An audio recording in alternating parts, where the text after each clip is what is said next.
Hope Goldman is known throughout Hollywood as a star cosmetologist, and now the woman is getting ready to take the next step and launch her own line of skincare products. She has invested everything that she had in this production, but just a couple weeks before the start of sales, troubles and problems begin to fall onto her.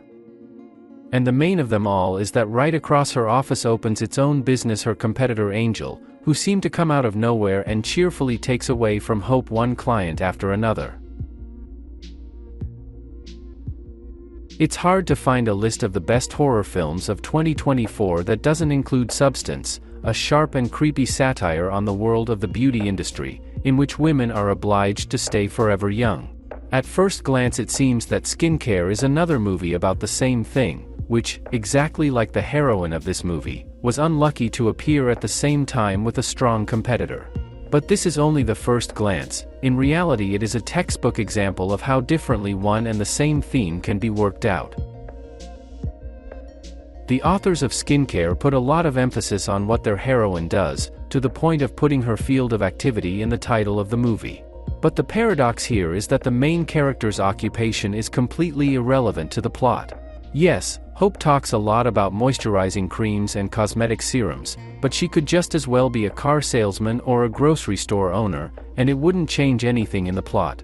Because, at its core, Skincare is a black crime comedy whose writers don't mock the beauty industry or try to analyze or deconstruct it in any way.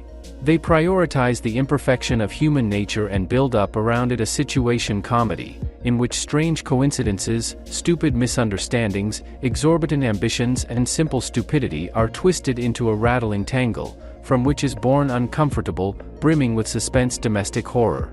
It would even be strange if it was all just made up by someone. Symbolically, the script is based on a true story that took place in 2014.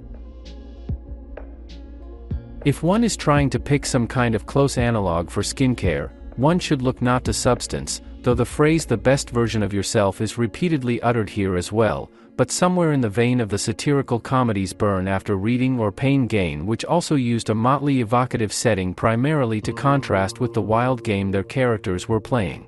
Skincare, though, doesn't reach the level of those films, though it tries, bolstering the bright, sunny atmosphere of the city, where dreams are made and broken, with a juicy performance by Elizabeth Banks in the title role.